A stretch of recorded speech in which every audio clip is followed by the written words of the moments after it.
I'm abandoning my fiance right before I get married, but I have a good excuse. We see a lot of excuses on the show about why people leave. Let's see if this one is up to snuff. We got another solo for you, but this time, let's give Riley some love. Throw "We Miss Riley" in the comments if you miss our boy. I'm doing this truly solo today. Let's dive in. I, 39 female, worked really hard at building my relationship with Ryan, 43 male. I accommodated him into my schedule, did things to help him feel loved and appreciated, and did my best to be a doting girlfriend. I'm ashamed to admit it, but after all I've done, I feel that I can't stand him. I don't even hate him. I'm just repulsed. Dang, that sucks. You were repulsed? How did you start dating? I discovered that he's extremely immature and not in a fun-loving way. Whenever I point this out, he says that he's like Peter Pan. This used to cause emotional distress, but I've passed that. He's a very controlling person who still thinks being mommy's little boy is some kind of achievement. He talks about his childhood very vividly and acts like he's still able to get away with anything. Ryan describes his freaky fun time encounters with his exes in detail, despite making me feel horrible. I don't feel appreciated. He hushes me whenever I bring up my heritage because it's only keeping me tied to the past. My guy, you really haven't grown up. This man is operating at a 5-year-old level right now. Jeez. He criticized my love for my childhood home and got very triggered because I mentioned some dear high school friends who happened to be guys. I've built a good career while he games all the time. I'm fed up. In 3 years, I worked hard to complete my MBA, consolidate my small business, and now I have some major companies as clients. Hey, nice work, Opie. We always salute a boss on this show. That is correct. Ryan keeps relying on favors to get a job, and he keeps getting fired. What? I've asked him to control his instincts to get freebies. He's content with getting free stuff instead of actually buying something he likes. Like last summer, he dragged me to a kiosk at the farmer's market because the guy offered him a free sandwich. What's eating me up is that he can't give me a straight answer after I've become suspicious that he's lied about his degree. This is very serious because it means he lied about his prospects and he allowed me to include him in my life, and somehow he's tried to force me to be responsible for him. All right, this is actually a very interesting scenario. I'm very curious in the comments. So you should never lie to your partner, obviously, in general, but also about your degree. But how is this worthy of ending the relationship? I wonder, because as OP was saying, like, it sounds like maybe he's saying like, oh, I have all these job opportunities based on this degree that I have. And maybe it's all this web of lies, house of cards that's about to come crashing down on him. But while it is very bad and such a huge life detail to lie about, it's obviously not cheating. It's obviously not something that is, I guess, even more directly tied to the relationship. So I'm curious, everyone right now, put in the comments, do you think that lying about the degree is worthy of leaving the relationship? I'm just very curious to hear everyone's perspectives. My feelings for him have changed since last New Year's Eve, when he stood me up to go see his family and I wasn't allowed to join.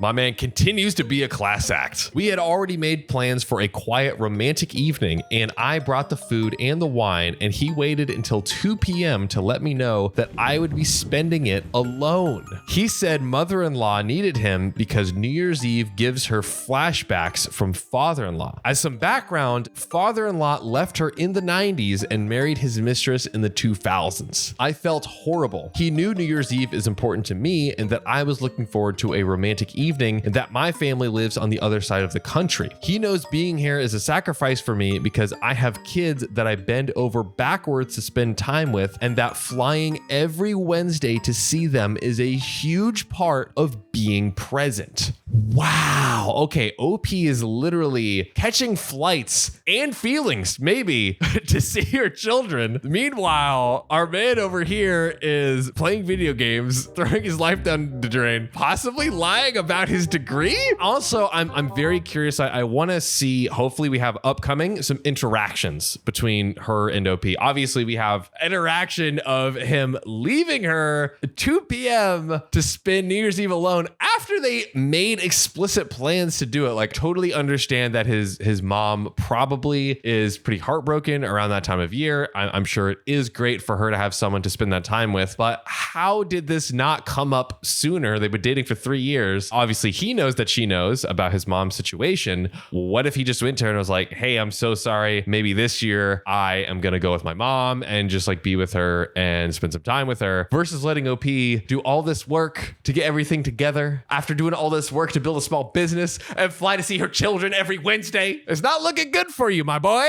Editor's note, this reference is to her kids and it's explained in the comments of the update of the post. I guess we're going to get to that later. I took a client whose deadline was January 2nd. Their culture doesn't celebrate New Year's Eve. That sucks. And I agreed because I needed the money. That was a game changer for me, but my heart was broken. After that, I've tried to work around not losing my love for him, but what I feel is that I'm experiencing the pain of losing respect for this man. I can't stand it. I can't even look at him, and I feel very guilty because I'm finding my happiness behind his back. I feel like I'm doing something wrong. I constantly make up supposed work schedules just to get away from him. I can't take this anymore. We'll dive into this more later. But OP, it just seems like it's just simply not working anymore, and that you know it. He probably knows it too, to a degree, although he's like very childish. Maybe that's an act that he kind of puts up to possibly even deal with this. Maybe not, but at the very least, I think let him know these feelings, as hard as a conversation as that is. I'm curious, everyone, what would you do? Let me know in the comments below. His sister asked me to allow her to have her wedding at my place because she can't afford anything else. And now she's not speaking to me, but she still expects me to host her. I agreed on having the wedding where I live because I thought we could actually get to know each other and it would help create a good relationship, which is important to me. I don't know if she's not speaking to me because she feels she doesn't need me anymore or because there's something I don't know that's happened. I'm mentioning this because my sister-in-law, female 41, and my mother-in-law, female 69, have a history of playing the victim, and sister-in-law finds ways to get aggravated constantly. I tried to talk to her and she simply ignored my calls and messages. I thought that because of this, she had decided to have her wedding elsewhere, but now I'm being informed that I need to remove my pets on my furniture so that she can use my living room for her ceremony. All right, listen, you can't have your cake and eat it too. You can't ghost your sister-in-law, not talk to her, and then still expect to have the wedding at your house. The math ain't mathin', ladies and gentlemen. I texted and called to get clarification and was left on scene, and honestly, I got pissed. As you should. It feels like I'm begging to be part of their family. I'm so angry, and I told him, and he basically kind of shrugged. I've decided to just move out without telling him. I talked to my landlord so that I can leave 2 months earlier. I'll just take my pets and everything I own while he's at work and just drive off. I'm feeling tired of feeling lonely within this relationship. Last month, I was inducted into a career guild and refused to take him as my +1 because I didn't want any pictures of him next to me. It would ruin the moment. I don't owe him anything. He left me basically alone when I had COVID and was very irritated whenever I asked him if he could buy me some food. And also, I owe him nothing of what I am, as he has never celebrated me while I bent over backwards to help his mom despite her attitude. I spent my birthday alone because he was busy. Okay, we got to take a quick pause right here. So this, I think, is the territory where OP might be metamorphosizing, evolving, changing, growing into the a-hole, because it's very understandable, I think, with what OP's saying. Like, look at the situation with OP's husband where he's not going to the romantic dinner that OP planned for New Year's Eve, just generally seemingly not being supportive as a partner, not just not pulling his own weight, but there's something to be said of like, you know, he's not getting a job and all these things for himself. I'm curious, like, who owns the house, who pays for the house and the mortgage, or I guess they have a landlord actually. So are they splitting the rent? Where is this guy even getting any of his money from? But all of these experiences kind of collectively added up. And I don't know how much that OP communicated this to him, which understandably is a very, very hard thing to talk about. But it seems like all these things kind of stacked up to the point where OP was like, I'm done, I'm out. I would say that he at least should get an explanation. Not that he like quote unquote deserves it per se. I think that's just a good practice to go by, especially like with this relationship. This sister-in-law, less so, but specifically talking about her just leaving her partner, which it seems so far that she is like leaving and, you know, might be preparing to get ready for a divorce or something. But I'm curious, do you think Opie is the a-hole if she walks out without telling her husband, just leaves basically with no warning? Curious to see what y'all are thinking. All he does is ask how much more money I'm going to get in the future. Maybe that's the answer on the rent and the other payment splits. I know this is my fault because at some point I promised him that I would help him fund his dream restaurant, and that was back when things were great between us. Yikes. I know it's wrong to go back on my word, but I can't help it. I don't want to be in his future and I don't want to invest in his life. I'm still down for what I'm doing. I don't know if I'm being an a-hole for planning on leaving him without telling him. I just don't want his family to yell at me like they did to my other sister-in-law when she left my brother-in-law. Also, sister-in-law can be very volatile, and both she and mother-in-law claimed that they have assaulted people, but I don't know if they're just bragging. I mean, this family is crazy. Don't get me wrong.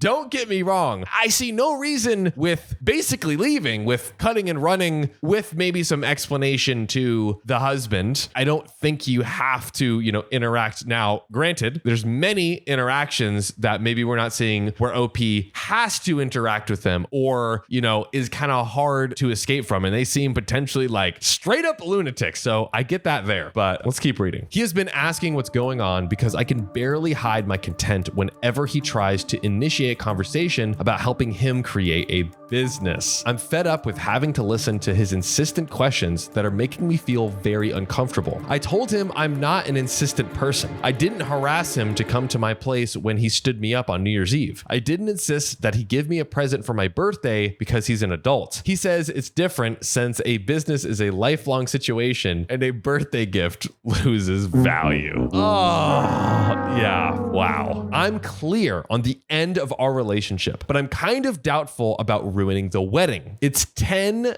days away. Am I the a-hole? And we have some comments and an update, but let's pause here. So Opie is basically planning on doing this. Opie has not yet pulled the trigger. The clock is ticking on the wedding. I don't know how y'all feel, but I am not anywhere near as concerned, I would say, with the sister-in-law. I feel like the sister-in-law lost her opportunity when she started ghosting OP. Like, how do you expect? Planning a wedding is already insane. How on earth in any universe can you expect for someone to plan, do all the necessary things, you know, get the caterers in, get all the decorations set up, I guess remove the pets from the furniture, whatever you have to do for a wedding? How can you expect that to happen while you're not communicating? And it sounds like almost accidentally or coincidentally telling OP like, oh yeah, like the sister-in-law still plans on hosting at your house. Like, yeah, that's going to happen. That makes absolutely no sense whatsoever. So the sister-in-law kind of made her own bed and now she's low-key got a lay in it. Obviously it's good to tell her and like be upfront and say something along the lines of like, listen, you stopped talking to me.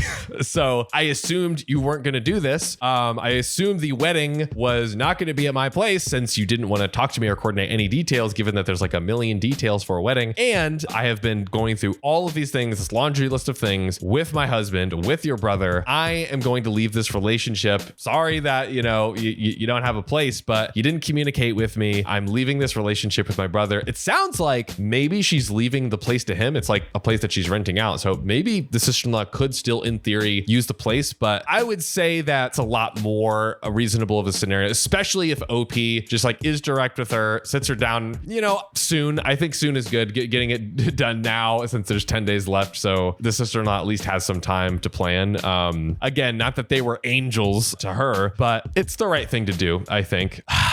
And again, the husband he just keeps showing us why they shouldn't be in a relationship. And I guess, you know, this has been going on for 3 years. I wonder if there was a tipping point where it kind of started becoming more and more apparent and egregious. We see this on the show all the time. We ask, were there ever red flags anywhere earlier in the relationship? And people just have these rose-tinted glasses when they're in these relationships. They don't see all of these red flags until they're outside of a relationship. Hindsight is 2020, but I would say say, you know, you can leave. That's perfectly fine. I mean, the sister and mother-in-law sound like they're trying to throw hands. So get yourself out of that situation 100%. I think it could be, you know, a text or an email or a call or something like that, just to, you know, make sure everyone's safe. You know what I'm saying? And the husband, I think you can leave. Just let him know. But maybe I'm wrong. Maybe I'm wrong. Let me know what y'all think. But let's get into some relevant comments. Is he on the lease? Make sure you're covered legally. He is not on the lease because of his credit and because when I got this place, I wasn't thinking about living with anyone. I will gather all of his belongings and ship them to his mother's house. So now we have the answer. So it's not that the husband is on the lease. OP's gonna leave, which means that the husband is basically SOL. It's got to move out immediately. And she's gonna send all of his stuff. Yeah, I think just tell him. I think just tell him and let him deal with all that crap. You know, that's shipping all of his stuff to his mom. That's a lot of work. Does he have any redeeming qualities? Yes, of course. He has a sense of humor that can be very heartwarming. Unfortunately, that changed and it was all pranks that stressed people out. He told me that he had lupus and would die and then got mad at me for crying uncontrollably when he told me the truth, that it was a joke. Come on, bro. He's not the type to yell, although abuse comes from other areas in his character. He loves his family, no question about that. When we got together, I didn't care that he wasn't financially sound because he was funny and acted like I mattered. We would talk endlessly and he actually made me feel like I held a place in his life. It was only after he realized how much I cared for him that things went south. Oh, God. I've been abandoned emotionally and physically and have been treated like a tool to promote his image. I just can't look at him anymore. Could he be having an affair? Didn't even think of that, especially with not spending New Year's Eve with you. I've had my suspicions, but have no proof. Mother-in-law is awfully cozy with his ex-girlfriend, but it could be someone else. That is part of my aggravation. I think that they are enabling him. Okay, so this is interesting. It looks like that OP was generally voted not the a-hole. So it seems like that's what the people of Reddit said, but what do the people of OKOP got to say? That's what I care about, okay? But you know what else I care about? This next update. Let's get into it. TLDR, I moved out without telling my ex-boyfriend and sister-in-law. And the sister-in-law was still planning a wedding at my place despite ignoring my constant calls to sort things out. So OP did try to communicate, but sister-in-law be ghosting her. Want to have the wedding. Don't want to talk to you. See ya. I got a short notice to remove my pets and furniture so that she could have her event. My wish would have been to leave his stuff at mother-in-law's place and have him figure out that I left later that day, but mother-in-law caught me dropping off his belongings and this originated the crap show. Oh my God. Oh man, it's about to go down. For background, this man and his family ignored me when I was sick with the vid, and my now ex both called off our New Year plans and excluded me from his family's New Year's Eve celebration, despite knowing that I was very hurt by this. He's a gamer, a lazy leech, and a damaging presence, and I lost all my respect for him. The wedding was canceled because I went scorched earth thanks to my best friend who backed me up. First of all, thanks to everyone who took the time to offer their advice. I wasn't expecting this post to get that kind of attention, so thanks for the goodwill. I've been kind of inactive due to having to deal with things so that way I could move out, settle into my new place, and have lots of work for my daily career stuff. Letting them have the wedding at my place after I was gone was not an option because, as some Redditor pointed out, they could trash the place. Aha. Also, there's just a lot going on right now. I talked to my ex-boss and was as honest as possible. She was alarmed. Her reaction was 400% more pissed off than the average Redditor feeling empathy for my situation. She stepped in because I couldn't find emergency movers. Wow. There's a cargo division at her company, and while she couldn't send any employees to move my stuff during working hours, she helped me find some employees who do moving gigs off duty. Wow. Hey, shout out to this boss. Let's go. I talked to my family and I explained what's happening. I flew my pets to them. I'll be completely moving back home in a few weeks so that I could have some elbow space because I didn't know if I could find a new place ASAP that was also pet friendly. The movers were very organized and thankfully took out everything as quickly as permitted. I followed the Reddit advice and I changed the locks. bucks. I also paid the landlord a cleaning fee because the advice I got was a very eye-opening and I didn't want to linger alone. The landlord inspected it, not too much to inspect except for any damages, which there were none, and settled on letting me out of the lease. Yeah, I mean, that could have been really dicey because, I mean, leases are not always the easiest things to get out of.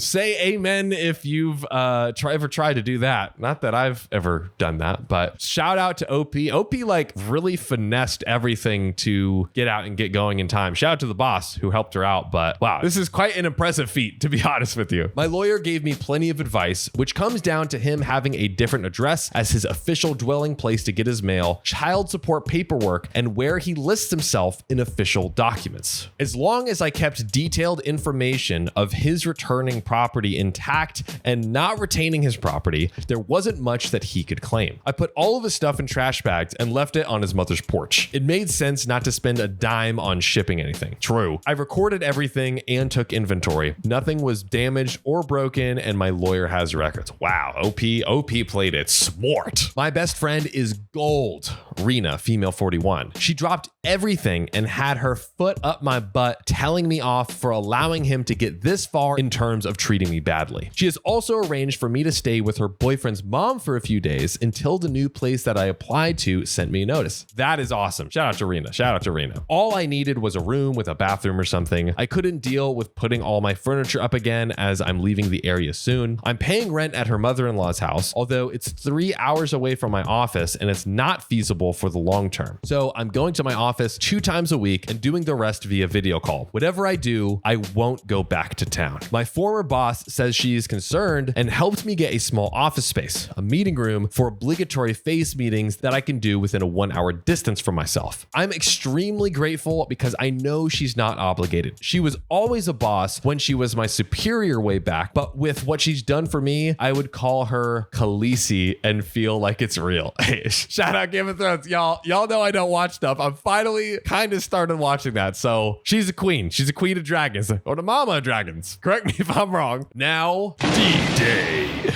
Mother-in-law was outside when I went to leave his stuff. Honestly, I hesitated, but figured there was never going to be a perfect time to drop everything off. So I basically hopped out of my car, left everything, and ignored her as she persistently asked me what was going on. I avoided making eye contact, and it was very uncomfortable. Yeah, I can see that. He called me and claimed what I did was petty and unjustified. He said he would come to my place so that way we could talk. I clarified nothing. If he was gaslighting me, then he deserves to drive all the way only not to be able to get in. He called me at night again, saying his key wasn't working. I said, he's dang right. And I informed him that I no longer live there.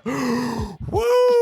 Opie is going in. I don't need to describe the crap show because I'm pretty sure it's universal to abusive partners. First, he was aggravated. Then he demanded that I show up. Then he tried to pin his family's well-being on me. I said sister-in-law never replied to my messages so she can have her wedding elsewhere. I kept my cool as my best friend suggested, just to spite him. He was livid and went from confused to angry to lying about me, quote unquote, using him. I did talk to sister-in-law and had a surprisingly civilized conversation that amounted to nothing because 2 hours later, she and Ryan's cousin started spamming my phone. By that day during the afternoon, I was pissed enough when she had her groom call me. I'll call him George, male 41. George and I have never had a real relationship. We never really talked during family events. We didn't even have each other on social media. He's a mellow guy, kind of a Pink Panther personality, slow walking, won't mess with anyone, very quiet. Never heard of that before. I was 50-50 surprised at his attitude, but not entirely taken aback. I understood he was told differently about the venue, so he basically thought I just upped and left out of jealousy/spite against Ryan and his family. Yeah, so basically it seems like the family is feeding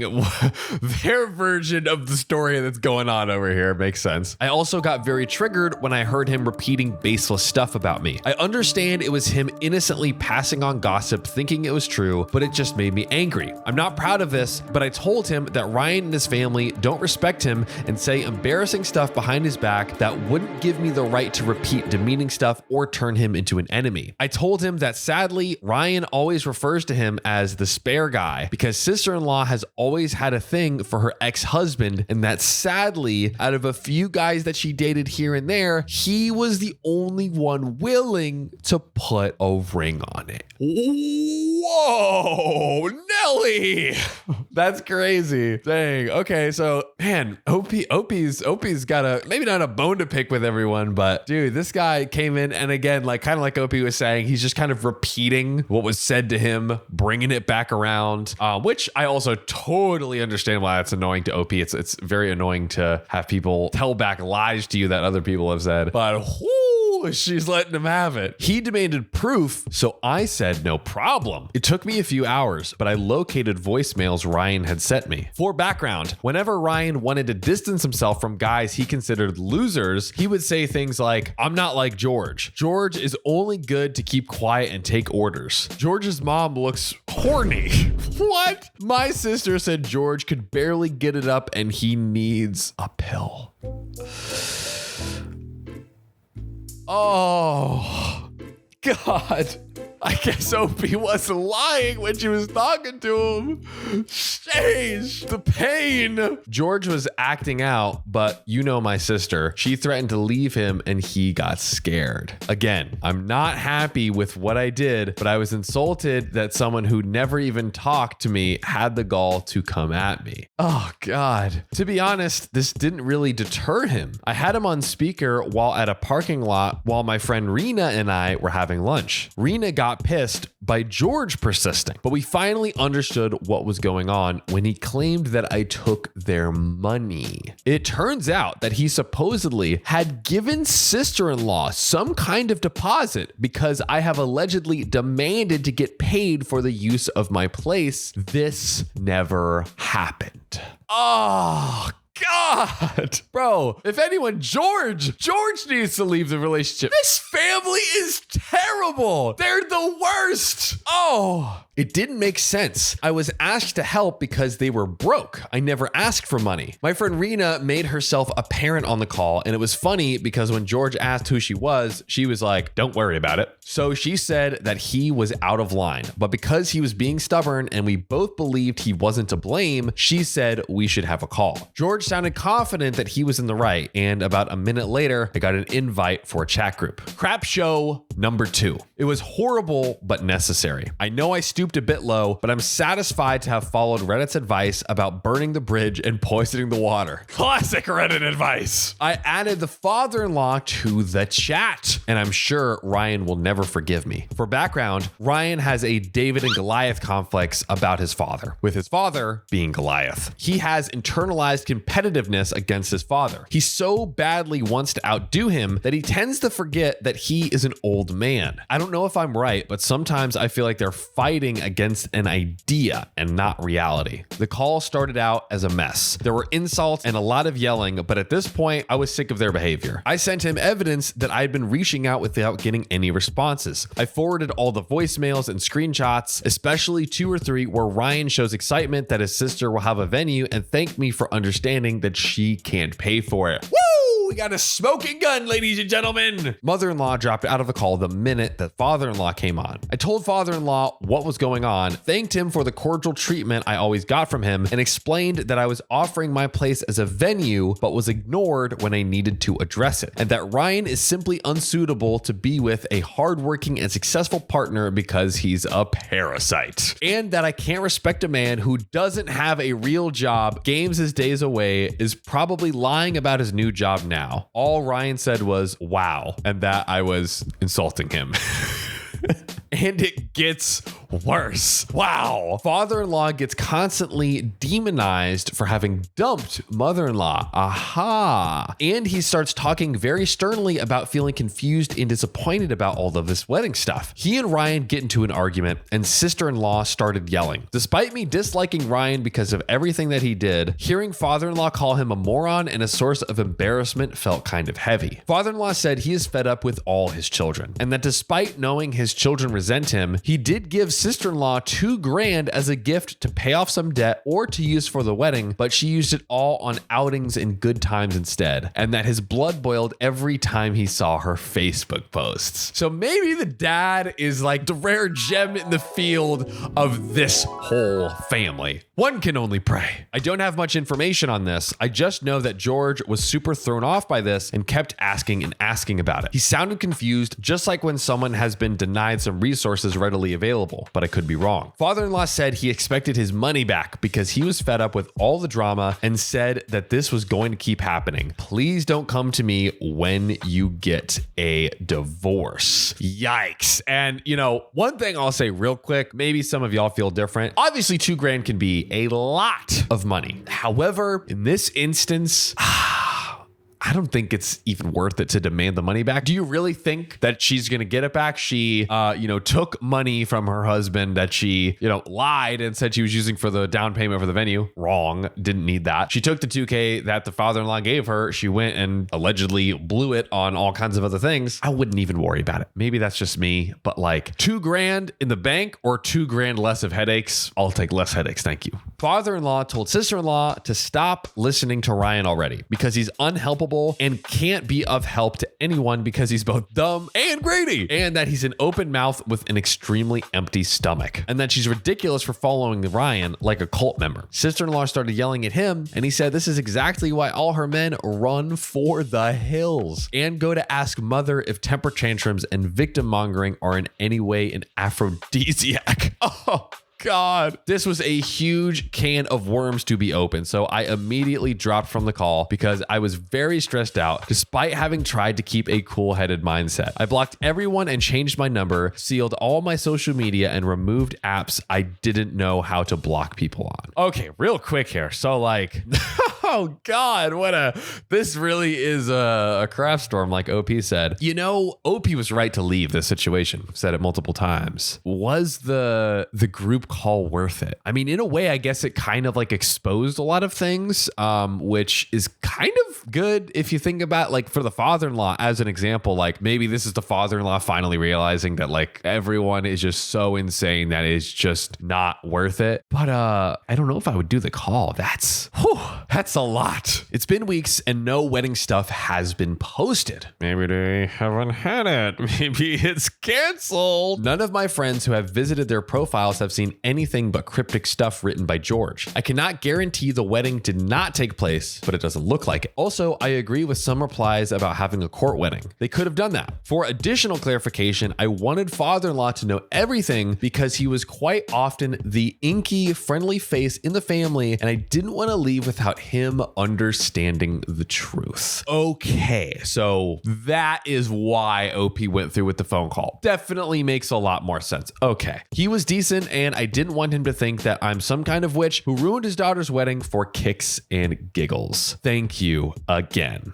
Yeah, I understand OP wanting to do that because one, it's, for the father-in-law. I guess one way possible other scenario that OP could have gone about it is just sending all of this to the father-in-law and basically trying to explain and being like, hey, here's all these things. I mean, putting everyone in the group call did kind of help expose things as quickly as possible, which, in a way is good because what if she sent it all over and, maybe he didn't believe her? Who knows? He seems a lot more level-headed than the others, but I don't know. Maybe these apples falling from the same tree. You never freaking know. Yeah, I want to do more of a breakdown, but we've got a good amount of some juicy comments. Let's get into it. More on the former father-in-law and mother-in-law's relationship and the father-in-law himself. Mother-in-law baby trapped him many times. Oh, she got pregnant every time father-in-law announced he wanted to have a separation. She was overtly focused on fun time as a way to show the world that they were together. To this day, she's had the bad taste to describe their encounters, and it's tacky. Jeez. Father-in-law soft ghosted her after a huge argument when she literally assaulted his assistant. He had her think they were going to a new home, rented a new place out of town, made sure they were settled in, and never moved in with them. Oh, wow. My man is playing chess, not checkers. He got a transfer and went to work and live in another town. It took over 7 years to finalize the divorce, but he remarried and has a very solid relationship with his wife, stepchildren, and grandkids. As background, Father-in-law is successful and started from literally nothing. I'm kind of sorry that he tried to help get his children on the right track. He's helped buy courses, equipment for when sister-in-law wanted to start a business, and it seems like they feed on his attention, but they never followed through. Opie explains more about her kids. I was gonna add that, but I thought it would make it even longer. Thanks for asking. I am a single mom, cheating ex, divorced. My kids are under 10 years old. Years ago, I was struggling to provide. Their father would rather spend on lawyers than go pay proper child support.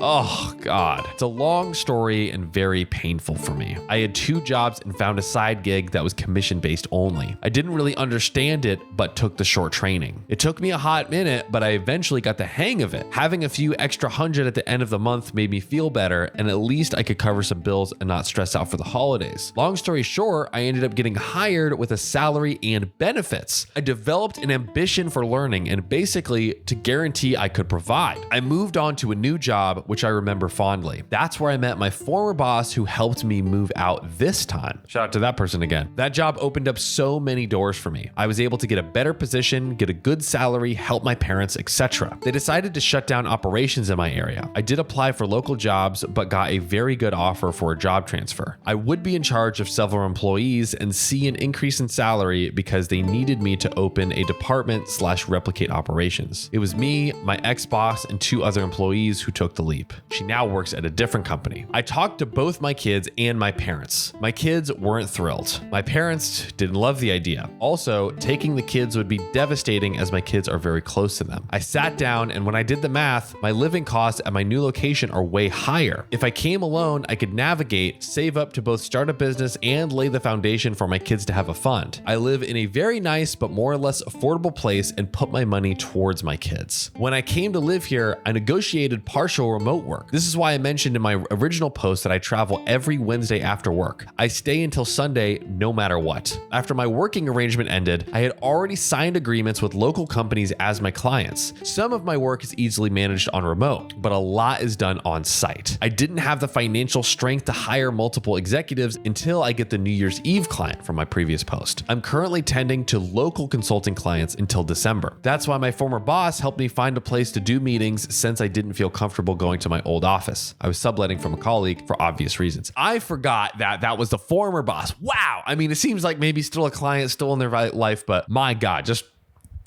shout out to them. Shout out former boss. My ex leaving me hanging on New Year's Eve was the beginning of the end. I stayed to be able to focus on the work I had to do and couldn't risk losing hours on traveling and not being able to deliver. That's a very important holiday for me and my family. I was tense as I had a tight deadline, and instead of being supportive, he made it worse.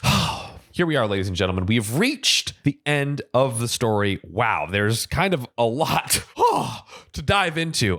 Let's start at the top. So as far as OP, leaving Ryan, after hearing the whole context of the story, just an absolute mess of a person, of a situation. I get her wanting to leave immediately. Some sort of notice I think is good, but God, that is a lot to go through and have been gone through for 3 years. I mean, in my opinion, you gotta put something into oh God, look at me. In my opinion, you need to put something into a relationship. Yeah, like obviously you need to put something into a relationship, but he was sitting on his ass all day playing games. Like, look, if you have a relationship set up where both parties are like, hey, look, I work, you can chill, hang out, and then we can just enjoy our life together or travel, whatever. You can enjoy doing whatever hobbies, things you like. Great. More power to you. But OP is a single mom, working hard, has been through a lot. The children's father doesn't seem to really put much towards him. I wonder if the children live with the father the other half of the week or maybe full time. We didn't get that information. But yeah, I think, again, giving some notice, I think is good. I think it's the high road to take. But ultimately, like, OP was more than entitled to get out of that situation. And I'm very glad that OP did. It also unraveled that, like, the whole family, I think the whole family, maybe minus the dad, they're just poisoned. Even George, the husband of the sister-in-law, like, seems like he's kind of feeding into letting his wife do all these things, is just kind of generally on board, even though, my God, they treat him like absolute dookie. But, you know, the sister-in-law had the opportunity to talk to OP about the wedding venue, chose not to. Sister-in-law also chose to take money from George and say that it was for, you know, a payment for the wedding venue when OP literally never charged anything for it, and took, you know, $2,000, which, hey, it was a gift, whatever, do with a gift what you like. But, you know, the dad was kind of hoping that the sister-in-law would take it, pay off some debts, basically just be responsible with it. Now, again, at the end of the day, if you give someone a gift, it kind of is what it is in terms of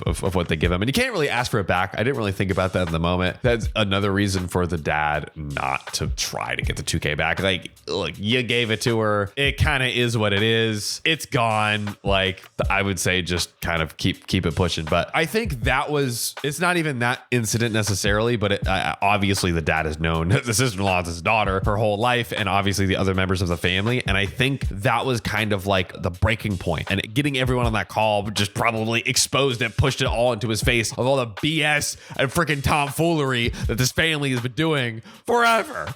So yeah, OP, in summation on that point, OP, not at all the a-hole for leaving for the wedding. Like, honestly, it was a huge favor to begin with. You know, you had the chance. You had the freaking chance. I would say more of give Ryan some kind of warning than even the sister-in-law, in all honesty. But that's my take. Let me know what y'all think. And then finally, this mother-in-law. I mean, where do you get off? You know, baby trapping the husband multiple times every time he wanted to leave. This family is just awful. God. But you know who's not awful? All of you watching. I would love to know your take. And the big question from this whole thing, from the entire thing, is OP the a-hole? Let me know in the comments below. I'll see you in the next one.